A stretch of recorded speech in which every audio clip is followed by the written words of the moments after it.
मकर संक्रांति से पहले आप हमारा ये पॉडकास्ट जरूर देख लें, आपके जीवन में मंगल ही मंगल होगा। हमारे साथ खास मेहमान इस वक्त स्टूडियो में मौजूद हैं, जगत गुरु आचार्य स्वामी सतीशाचार्य जी महाराज जी। बहुत बहुत स्वागत है आपका। बहुत आभार आपका। मकर संक्रांति इस बार 14 जनवरी को मनाई जा रही है। सबसे पहले मकर संक्रांति का आप विशेष महत्व बताइए, क्योंकि हिंदू धर्म में इसे बड़े धूमधाम से मनाया जाता है। मकर संक्रांति अपने आप में नाम कहते हैं यथा नामम तथा गुणम, उसका नाम ही उसका अपना गुण बयान करता है, बखान करता है। मकर संक्रांति, जब भगवान भुवन भास्कर, जब नवग्रहों के राजा भगवान सूर्य दक्षिणायन से उत्तरायण आते हैं, क्योंकि भगवान सूर्य दो ही अयन करते हैं, एक आप दाहिने घूमते हो और बाएं घूमते हो, तो वैसे ही भगवान सूर्य दक्षिणायन होते और उत्तरायण होते हैं। तो जब दक्षिणायन से उत्तरायण आते हैं, उत्तर की तरफ आते हैं, नदियों की तरफ आते हैं, बहाव की तरफ आते हैं और राशियों में अपने पुत्र की राशि में आते हैं, अपने उस ग्रह की, 9 ग्रहों की परिधि की उस राशि में आते हैं जो कर्म का दंड देने के लिए, कर्मावली के लिए प्रधान देवता है भगवान शनि। उनकी राशि में जब आते हैं तो मकर संक्रांति बोलते हैं। मकर में भगवान सूर्य ने प्रवेश किया, उसमें संक्रांति की, तो ये मकर संक्रांति हो गई। बिल्कुल, बहुत ही आसान भाषा में आपने बताया। अच्छा, सबसे महत्वपूर्ण बात, क्योंकि सोशल मीडिया पर भी इसकी काफ़ी चर्चा हो रही है, कन्फ्यूजन है कि उस दिन एकादशी भी है। अब एकादशी में तो चावल नहीं खाया जाता है, संक्रांति पर खिचड़ी बनती है, खिचड़ी का दान दिया जाता है, तो क्या करना चाहिए? ये बड़ा महत्वपूर्ण प्रश्न है आपका, क्योंकि लोगों को आदत है इंटरनेट और ये जो सोशल मीडिया की यूनिवर्सिटी है इसमें पढ़ाई करने की, इस कारण से लोग शास्त्र नहीं पढ़ते। जब ये सड़तिला एकादशी बोलते हैं इसको, और ऐसा संयोग 23 वर्षों के बाद बन रहा है। अच्छा। 2003 में ऐसा हुआ था और इस वर्ष ऐसा हो रहा है, तो अपने आप में ये बहुत विहंगम योग है, बहुत अद्भुत संयोग बन रहा है। तिथि वारम च नक्षत्रम योगः करण में वच, शास्त्र कहते हैं कि 5 अंग को मिलाकर के शरीर बनता है और 5 ही अंग को मिला के पंचांग बनता है। तो पंचांग की धुरी का ये पहला सोपान है, ये पहली व्यवस्था है जहां पर पंचांग को स्पर्श किया जाता है। सड़तिला एकादशी को आप चावल क्यों नहीं स्पर्श करेंगे और क्यों नहीं? चावल का आप एकादशी को केवल, जब सिर्फ एकादशी है, केवल एकादशी के मंतव्य में आप चावल स्पर्श नहीं करते। किसी भी चीज का जब हम स्वरूप चेंज कर देते हैं, ये चावल नहीं होते, आप इसमें दाल डाल के खिचड़ी बना रहे हैं। खिचड़ी जब आप चूने में हल्दी डाल देते हैं तो ना चूना बचता है ना हल्दी बचती है, वो रुचना बनता है। वो रोली मोली और उसको सिंदूर और उसको तिलक बोलते हैं। तो जब आप उसे खिचड़ी बना रहे हैं, जब आप उसको दाल के साथ, माख के साथ में संयुक्त कर रहे हैं, तो एक तो ये दोष पहले ही समाप्त हो जाता है। इसमें आप तिल डालते हैं, इसमें आप खिचड़ी डालते हैं, इसमें आप देशी घी डालते हैं, इसमें आप तमाम सब्जियां डालते हैं, चावल का दोष वैसे ही समाप्त हो गया, पहली बात। अच्छा, ये बहुत इंपॉर्टेंट पॉइंट आप बता रहे हैं। दूसरा एक महत्वपूर्ण बात ये है कि शास्त्र कहते हैं कि हर पर्व अपनी गरिमा को जानता है। हम जब जिस भी देवता का पूजन करते हैं उसकी प्रधानता के साथ काम करते हैं। हम जब गणेश जी की पूजा करते हैं तो हम कहते हैं तुम ब्रह्मा, तुम विष्णु, तुम रुद्र, तुम अग्नि, तुम ही ब्रह्मा हो, तुम ही विष्णु हो और तुम ही सर्वस्व हो। हम देवी की पूजा करते हैं तो हम उनको कहते हैं सर्वस्वरूपी, सर्वेशी, सर्वशक्ति समन्विते, तुम ही सर्वस्व हो। हमारे हिंदुत्व में, हमारे इस सनातन पद्धति में हमारे यहाँ प्रधानता है। हम जब किसी को श्रेष्ठ बनाते हैं, आज आप अगर कहीं के डीएम होंगे, जिस डिस्ट्रिक्ट के, हमने अगर आपको डीएम बनाया तो हम वो पावर भी तो देंगे आपको कि आप उस डिस्ट्रिक्ट को संभाल सके। तो ऐसे ही पर्वों की प्रधानता है। ये पर्व एकादशी पर्व नहीं है, यहाँ प्रधानता किसकी? इसमें मकर संक्रांति की प्रधानता है। तो मतलब खिचड़ी का दान दे, खिचड़ी बनाए, खाएं। मकर संक्रांति के लगेंगे, एकादशी के नियम नहीं लगते। मतलब ये मैं रोक रही हूँ कि बीच में जो कंफ्यूजन है, क्योंकि खिचड़ी पर्व भी हम इसे कहते हैं महाराज जी, खिचड़ी पर्व कहते हैं। तो मतलब खिचड़ी आप बनाइए उसमें और खिचड़ी का आप दान करिए, कोई दिक्कत नहीं है, जैसा कि आपने समझाया। दान करें, अपात्र दीयते दानम तद्दानम दान संप्रतम, वेद कहता है, शास्त्र कहता है कि दान हमेशा पर्वाधिक व्यवस्थाओं के आधार पर होता है। जैसी पर्व की व्यवस्था है, जैसी उस व्यवस्था का मानस है। रामायण की एक परंपरा से आपको जोड़ रहा हूं। भगवान राम ने जब सुग्रीव और बाली के युद्ध में सुग्रीव का साथ दिया और बाली का वध किया छुप करके, वहां पर उसको दंड दिया और ये कहा कि आप अपने भाई की पत्नी के साथ आपने जबरदस्ती ब्याह किया और अपने साथ रखा, इसलिए आप पापी हैं और आपको इसका दंड मिलना चाहिए। दूसरी तरफ जब श्रीलंका में गए तो रावण की पत्नी को या उनकी जो व्यवस्थाएं थी वो सारी की सारी उठा करके विभीषण को दे दी। तो दोनों ही परंपराओं का निर्वाहन कैसे हुआ? एक तरफ वही पाप है, दूसरी तरफ वही पुण्य कैसे हो गया? स्थान का महत्व है। किसी किसी स्थान, देश, काल, परिस्थिति, उसके आधार पर नियमावली चलती है। श्रीलंका में वहां यही पुण्य है, इसी को पुण्य कहते हैं। देश काल स्थिति में कहीं कहीं पर मांस की अधिकता है तो भगवान को भी मांस चढ़ाते हैं। यहाँ छूना, बहुत स्पर्श गहरी करना बात भी आप पाप है। आचार्य जी कह रहे हैं। तो जब आप परिस्थितियों के आधार पर देश काल परिस्थिति और प्रधानता जब आप चर्चा करते हैं, मुझे अधिक जोगी मठ उजाड़ वाली बात है, ज्यादा जोगी मठ उजाड़। अब क्या होता है, लोगों को अपनी रील वायरल करनी है, लोगों को अपनी बातें बना करके किसी न किसी तरीके से अपना फेस चमकाना है, शास्त्रगत बात करनी है। जब पंचांग बन रहा है, जब वो पर्व उस दिन बन रहा है, जब परमात्मा ने वो विधान वैसा बनाया, जब खगोल बनाने वाला जो पूरी के पूरे ब्रह्मांड को चला रहा है, उसने सूर्य को आदेश दिया कि आप इस तिथि में, वो 2-4 घंटे आगे पीछे भी तो हो सकते थे। नहीं, जब परमात्मा ये चाहता है कि इस दिन सटतिला एकादशी को आप चावल खाएं, तो आप कौन होते हैं इस व्यवस्था को? बहुत जरूरी बात आप कह रहे हैं और मुझे लगता है कि जो दर्शक इस वक्त हमें देख रहे हैं महाराज जी, उनका कंफ्यूजन दूर हुआ होगा, क्योंकि बहुत सारे ऐसे पोस्ट है जिसमें ये है कि आप खिचड़ी मत खाइए, खिचड़ी का दान मत कीजिए, बाकी चीजें आप जो गुड़ तिल दान देते हैं वो कर सकते हैं। लेकिन महाराज जी ने कंफ्यूजन दूर कर दिया है, क्योंकि खिचड़ी पर्व हम इसे कहते हैं और ये तो परंपरा चली आ रही है। बिल्कुल, आपका जन्मोत्सव किसी दिन हो तो जन्मोत्सव को आप बदल नहीं सकते, क्योंकि वो एक तिथि निश्चित है, निर्धारित है कि इस दिन ही आपको करना है। अब उस दिन, आज मंगलवार है, जैसे हम लोग यज्ञादिक करते हैं, रविवार को मंगलवार को तिल चटकाना मना है, लेकिन अगर हम यज्ञ कर रहे हैं, उसकी पूर्णाहुति उस तिथि में पड़ रही है और हमें मुहूर्त मिल रहा है, हमें अग्निवास मिल रहा है, तो हम यज्ञ करते हैं। हम 7 दिन का जब यज्ञ करते हैं, 9 दिन का यज्ञ करते हैं, उसमें मंगल भी बीच में आता है, उसमें रविवार भी बीच में आता है, तब तो हम उसमें तिल से स्वाहा कर रहे होते हैं। बिल्कुल, क्यों? क्योंकि प्रधानता यज्ञ की है। बिल्कुल, ये बहुत जरूरी डालने की बहुत जरूरी बात है। अच्छा आचार्य जी, क्योंकि जिस तरीके से सूर्य मकर राशि में प्रवेश कर रहे हैं, मकर संक्रांति कहते हैं, किन राशियों के लिए ये अति शुभदायी होगा? उनका मंगल ही मंगल होगा, जीवन में हर कार्य बनेंगे। हाँ, ये बड़ा महत्वपूर्ण बात है। वैसे तो क्या ज्योतिषीय व्यवस्था है, ज्योतिष में एक सबसे पहला सूत्र लगता है, क्योंकि हमारे यहाँ तो क्या हम लोग ज्योतिष पढ़ाते हैं और हमने 50 से अधिक पुस्तकें लिखी हैं इसके ऊपर।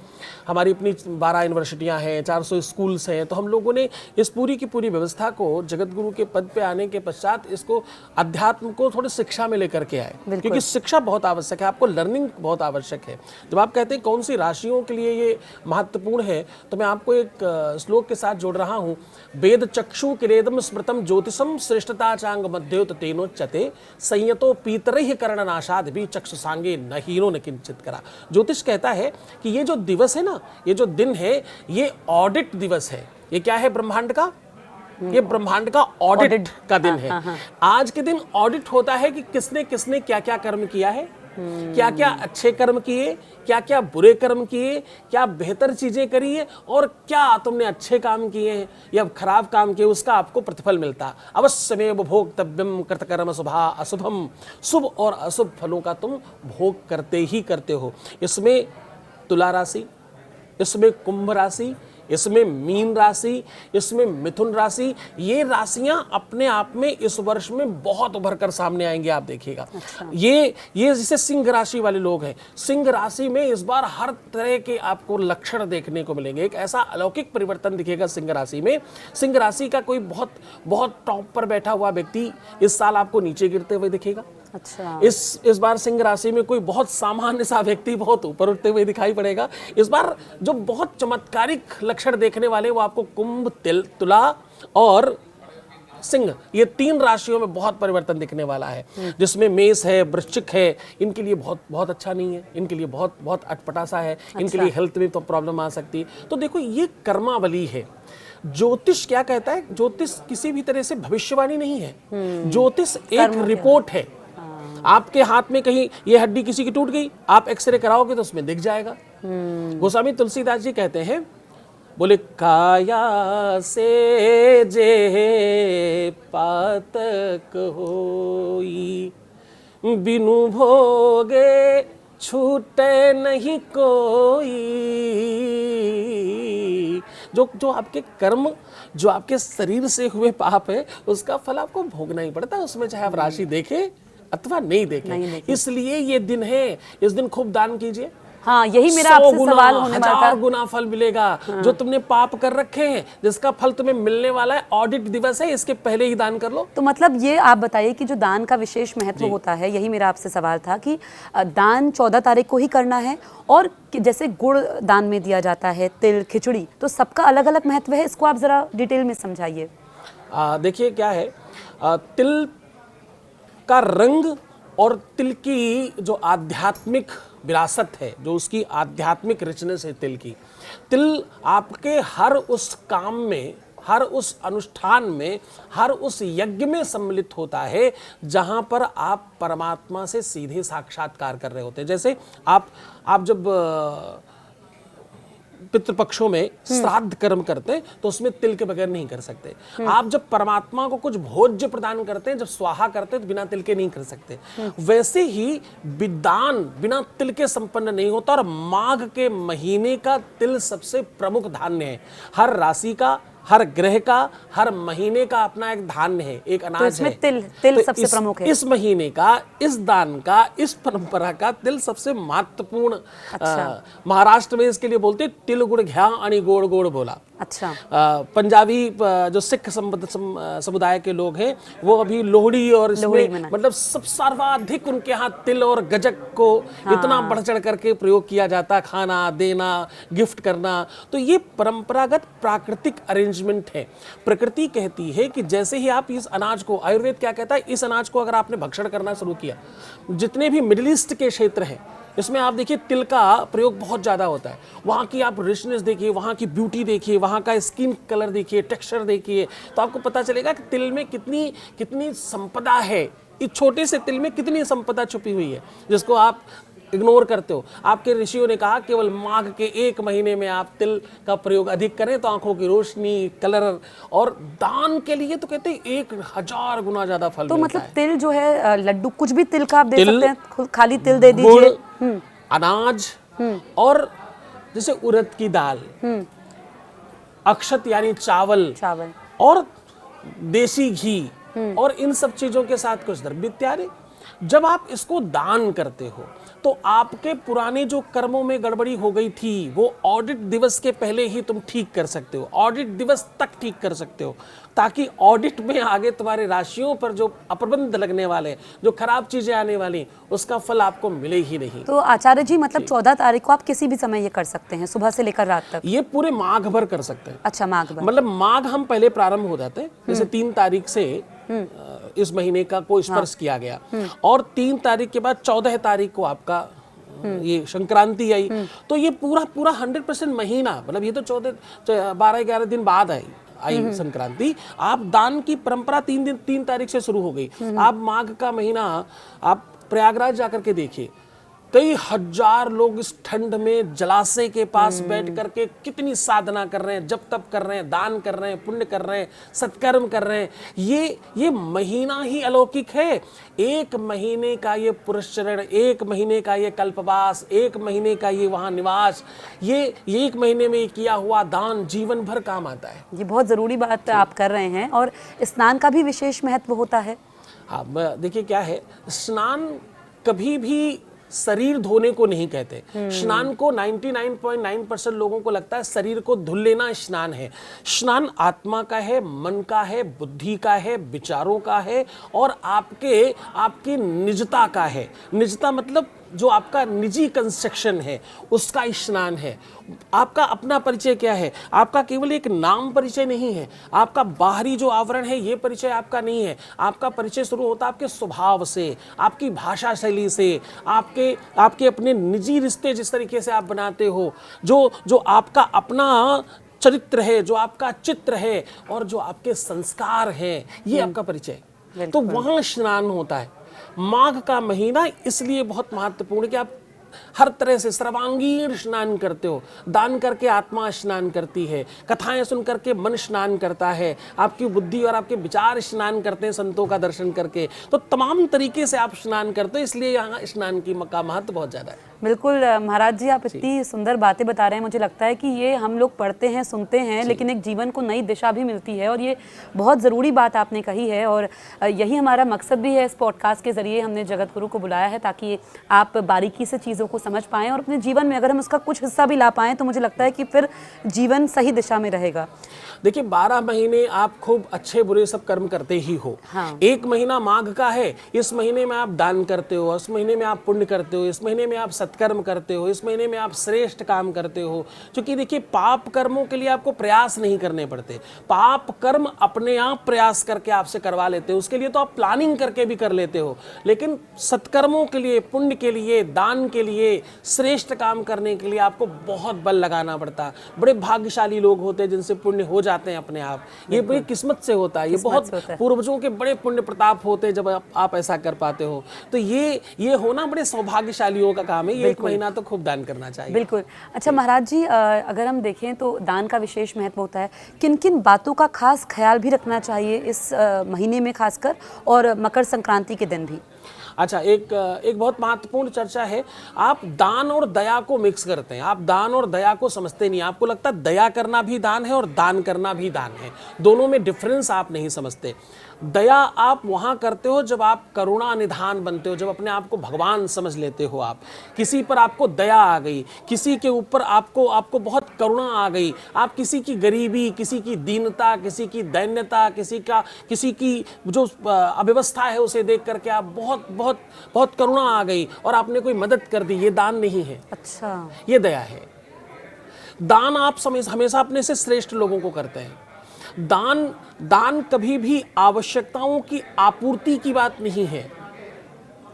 जी महाराज जी, आपने बहुत गहरी बात कही है कि ये दया हो गई, क्योंकि हम अमूमन जब दान करते हैं तो ऐसे जिसको जरूरतमंद है, जो गरीब है, जैसा कि आपने कहा, हम उनको दान दे देते हैं कि ठीक है हमने राशन दे दिया, वो दान नहीं है, वो कह रहे हैं दया है। तो फिर श्रेष्ठ को अगर हम करेंगे तो कैसे? उसके पास तो सब कुछ है, ये जरा समझाइए आप। यही जहां आवश्यकता के विपरीत जाकर के जब आप काम करते हैं, जहां जिसको आवश्यकता नहीं है, वहां पर आप किसी भी तरह से अपने आप को कृतज्ञ महसूस नहीं कर पाते। जब आप किसी की मदद करते हैं ना, तो वो तो तुरंत उतार देता है आपके लिए कृतज्ञ होकर, अरे आपने बड़ी कृपा कर दी, आपने मुझे ये दे दिया, मैं ठंड में ठुठर रहा था, आपने कंबल और शॉल दे दिया, ये कितनी बड़ी कृपा करी आपने। तो उसने क्या हुआ, ददाती प्रतिगृहणाति नान्यथैसा प्रसीदति। हमने आपको 10 रुपए दिए, 10 रुपए का आपने हमें सामान दे दिया, तो कहे का व्यवहार और कैसा प्यार। प्यार कैसा है, आपने बच्चे को चॉकलेट दिया और बच्चा समटाइम आपको थैंक यू भी नहीं बोल रहा, मम्मी पापा जबरदस्ती बुलवाते, अंकल को थैंक यू बोलो, बेटा देखो आंटी को थैंक यू बोलो प्लीज, अच्छे बच्चे हो ना, थैंक यू बोलो, थैंक यू। आपको बहुत मजा आ जाता है यार, कि मतलब बदले में कुछ नहीं चाहिए यार।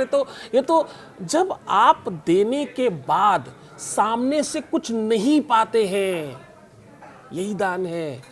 लेकिन आजकल क्योंकि परमात्मा क्या है ना, आपने दान क्यों किया, किसके लिए किया? जिसको दान किया उसके लिए किया है या उसके लिए किया है? आप कनेक्शन गड़बड़ कर लेते हैं, आप यहां देकर के यहीं से वापस ले लेते हैं, तो कहीं जाएगा कैसे? लेकिन फिर ये आज के दौर में महाराज जी, मैं समझना चाहूंगी कैसे संभव है हम किसी श्रेष्ठ को या अपने मित्र को, किसी को भी अगर हम कुछ देते हैं तो शुक्रिया, या ये नॉर्मली लोग बोलते हैं ऐसा, तो फिर कैसे करना चाहिए? दान उस दिन किसको देना चाहिए? अगर अपने से श्रेष्ठ लोगों को देते तो वहां कोई खास शुक्रिया नहीं, वहां उल्टा आप शुक्रिया करते हैं कि आपने ये दान स्वीकार किया, दान देते हैं और प्रणाम करते हैं। तो कैसे करना है ये जरा बताइए कि इस बार दान हमें किसको करना है? श्रेष्ठ लोगों को, आप ब्राह्मणों को करते हैं, विप्रों को करते हैं, संतों को करते हैं, अपनी माँ, अपनी बहन को कर सकते हैं, अपनी बुआ जी को कर सकते हैं, अपने उन श्रेष्ठ लोगों को जिनको तुमने और दान किए हैं। पहले आपने अपनी बेटी को जब भेजा तो उसके साथ दान किया है, अपनी बहन को जब आपने भेजा तो उसके साथ आपने दान किया है, आपने अपनी बुआ जी को जब भेजा तो आपने उसके साथ दान किया है, आपने जब भी ब्राह्मणों को, विप्रों को, संतों को, महंतों को, मलात्माओं को, सिद्धों को, यतियों को, साधकों को बुलाया तो आपने दान किया है। तो इस परंपरा को वैसे ही निर्वाहन कीजिए। मुझे लगता है कि ये जानकारी बहुत सारे लोगों को नहीं होगी, और ये बहुत अहम बात आप बता रहे हैं, यानी कि जो हम अभी तक ये भी जो हम सुनते आए हैं कि गरीब लोगों को आप देते हैं, जो फिर जिनको जरूरत है, जरूरतमंद है, तो वो दया हो जाती है, वो दान में नहीं गिना दया जाएगा। है, वो दान नहीं है। अपात्र दीयते दानम तद्दानम दान संप्रतम। वेद यहाँ भी कहता है कि आप उस व्यक्ति को दे रहे हैं जिसको परमात्मा ने नहीं दिया है, तुम परमात्मा बनने की कैसे कोशिश कर रहे हो। अच्छा, वो तो आपकी दया है, वो केवल कृतज्ञता उसकी आपको प्राप्त होगी और उसमें आपको आनंदित होना पड़ेगा और बस वही खत्म हो गया। प्रेम की, प्रीति की, दान की अपनी एक रीति है, उस रीति का निर्वाहन करना ही दान है, क्योंकि दान देने वाला कृतज्ञ होता है, लेने वाला कृतज्ञ नहीं होना चाहिए। अच्छा, हम दान देकर के भी कृतज्ञ होते हैं कि आपने मेरा दान स्वीकार किया, क्योंकि दान पता क्या है, दान तुम्हारे संकटों की पोटली है। ऑडिट डे के पहले तुमने किए हुए बुरे कर्मों को दान के सहारे आप काटना चाहते हैं। कृतज्ञता के लिए दान नहीं कर रहे हैं आप दान कर रहे हैं अपने पापों को, संकटों को, बुरे ग्रहों को, बुरे समय को खत्म करने के लिए। तो जो तुम्हारे बुरे समय को ले रहा है, लेने के बाद अपने जप तप से, अपनी साधना से काटेगा, उसके प्रति तुमको कृतज्ञ होना पड़ेगा, तुम्हें उसके प्रति धन्यवाद साधुवाद का तो भाव रखना आचार्य जी पड़ेगा। मतलब दान तो करते रहना चाहिए जो आप कह रहे हैं, दया भी तो करती रहनी चाहिए, मतलब वो भी देना ही चाहिए। देखिए, दया आपकी अपनी इंडिविजुअल सेटिस्फेक्शन की व्यवस्था है। वो आप सेटिस्फाइड होते हो, मेरे पास बहुत है, मैं बहुत संपन्न हूँ, मैंने लेकिन भगवान एक ने सवाल दिया मेरा है, जी, मैं उस प्रकृति में कुछ कंट्रीब्यूट कर रहा हूँ, दैट्स लाइक दैट। लेकिन एक सवाल मेरा आपसे ये भी है कि फिर ये भी मन में सवाल आता है कि जो पहले से श्रेष्ठ है, जिसके पास सब कुछ है, एक तो हो गया कि इस मकर संक्रांति पे इसका विशेष महत्व है। अगर हम और दिनों की बात करें कि जिसके पास प्रभु का दिया हुआ सब कुछ है, उसको देने से क्या नहीं, ये भावना ही आपको खराब कर रही है। इस देश को सबसे ज्यादा खराब ही इस भावना ने किया। बुंदेलखंड में एक गीत है, मोरे सजना बड़े हैं खराब है, सुकावे मुइया डावो ना। रिश्तों की परंपराओं को आपने नष्ट कर दिया। आप उस परंपरा को नष्ट कर रहे हो। दान लेने के लिए अलग व्यवस्था है, वो लोग ही अलग है जो सिर्फ दान लेते हैं और साधना करते हैं आपके लिए। उनके पास एक ही काम है, वो भी 8 घंटे 10 घंटे आपकी तरह लेबर कर रहे हैं, लेकिन उनका लेबर क्या है, आपके दिए हुए दान को पचाने के लिए साधना करते रहना, यही उनका काम है, यही उनकी परंपरा है। परिवार में अगर आप बात करें तो परिवार में जो है हम बहन को दे सकते हैं और अपनी बुआ जी को दे सकते हैं, पर वो भी दान की अलग अलग चीजें हैं जब आप दान करना चाहते हैं। लेकिन अगर आप माघ का आप अपने ग्रहों के लिए, अपने समय को व्यवस्थित करने के लिए दान करना चाहते हैं तो विप्रों की कीजिए, ब्राह्मणों को कीजिए। ये लोग ही बहुत अलग हैं। हर व्यक्ति ना अपनी किसी टेक्सचर का, किसी कल्चर के लिए जाना जाता है, किसी स्वभाव, किसी व्यक्तित्व के लिए जाना जाता है। ये लोग इसीलिए जाने जाते हैं। दीपावली में पूरी दुनिया चाहती लक्ष्मी मेरे यहाँ आए, हर कोई चाहता मेरे घर महालक्ष्मी जी पधारे, हमारे यहाँ आ जाएं। ये पंडित जी लोग हैं जो दूसरों के घर जाकर के खूब प्रार्थना करते हैं, माता इनके घर आ जाओ। मतलब प्रार्थना में बहुत शक्ति है, कि इनके घर आओ, मेरे यहाँ नहीं, पहले इनके घर आओ। बिल्कुल। तो ये मानस जो है जिनके पास, उनको दान करना है। बिल्कुल, ये बहुत ज़रूरी बात आपने कही है। और अच्छा आचार्य जी, ये बताइए कि कई लोग कहते हैं कि उनके बनते बनते काम बिगड़ जाते हैं, वो कुछ करना चाहते हैं या जिस चीज़ में वो हाथ रखते हैं नुकसान ही होता है। चाहे वो अगर नया व्यापार, कुछ नया स्टार्टअप शुरू करना चाहते हैं, नौकरी करना चाहते हैं या कुछ भी जीवन में अनेक पड़ावों में उन्हें हताशा हाथ लगती है, उसके लिए क्या उपाय करना चाहिए? देखिए, एक बहुत छोटा सा रूल काम करता है इसमें, बहुत छोटा सा, जो हमने अभी थोड़ी देर पहले कहा कि आप क्रेडिट एंड डेबिट पे चलते हैं। बैंक में क्या है कि आपने पैसे जमा किए और पैसे निकाले, बस ये 2 ही व्यवस्थाएं हैं। इसमें क्रेडिट कार्ड, डेबिट कार्ड, एक वो कार्ड है कि जब जमा कर सकते हो तो ही निकाल सकते हो, और एक वो कार्ड है जिसमें आपको पहले जमा करना पड़ेगा, बाद में निकालेंगे, और एक में पहले निकालेंगे, बाद में जमा करेंगे। पाप और पुण्य इसी प्रकार से चलता है। आप जितना कुछ खराब चीजें कर रहे हैं, एकांत में बैठकर जो तुम कंज्यूम कर रहे हो, जो देख रहे हो, जब तुम पाप कर रहे हो और कोई नहीं देख रहा है, उसमें तुम सबसे ज्यादा कौन ज्यादा देख रहा है? तुम्हारी आंखें तुमको देख रही, तुम्हारी निजता, तुम्हारा स्वभाव, तुम्हारा व्यक्तित्व, तुम्हारा पूरा का पूरा जो चरित्र है वो तुम्हें देख रहा है, और वो उसी तरह कंस्ट्रक्ट हो रहा है। तो अगर तुम्हारे जीवन में काम बिगड़ रहे हैं, सब चीजें खराब हो रही, तो समझना चाहिए पाप हुआ है, और सब ठीक होने लगे तो समझना चाहिए पुण्य हुआ है। ये पाप और पुण्य के पलड़े पर सारा का सारा चलता है। क्रेडिट और डेबिट है, खूब पुण्य करना शुरू कर दीजिए। बिल्कुल। तो ये मकर संक्रांति से क्या क्या जीवन में लोगों को बदलाव करने चाहिए ताकि उनको पुण्य की प्राप्ति हो और सही दिशा उन्हें मिले? दुनिया में सिर्फ 2 ही तिथियां हैं जिनमें आप अपने पाप से मुक्त हो सकते हैं। पहली तिथि संक्रांति और दूसरी तिथि प्रदोष। ये दो ऐसी तिथियां हैं विश्व में जिनसे आप, प्रदोष भी संक्रांति को कहते हैं। जब दो चीजें अच्छा। मिल रही हो उसको संक्रांति कहते हैं, संक्रांति कहते और दो चीजें मिल रही हो तो प्रदोष कहते हैं। अच्छा। जब द्वादशी और त्रयोदशी आपस में मिलती है, जब दोपहर यानी दिन सांझ यानी रात से मिल रहा होता है तो प्रदोष होता है। जब एक ग्रह दूसरी राशि को स्पर्श कर रहा होता है उसको संक्रांति कहते हैं। तो अगर आप कैलकुलेटिव स्थिति में देखें तो ये बिल्कुल 50-50 वाला समय है।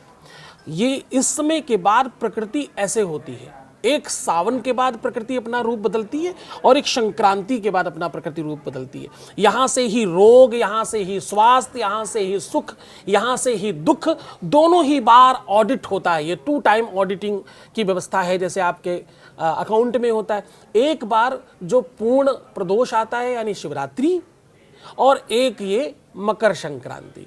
बस व्यवस्था ये है कि ये बिल्कुल अगल बगल में ही खड़े होते हैं, थोड़ी थोड़ी दिनों में आकर खड़े हो जाते हैं।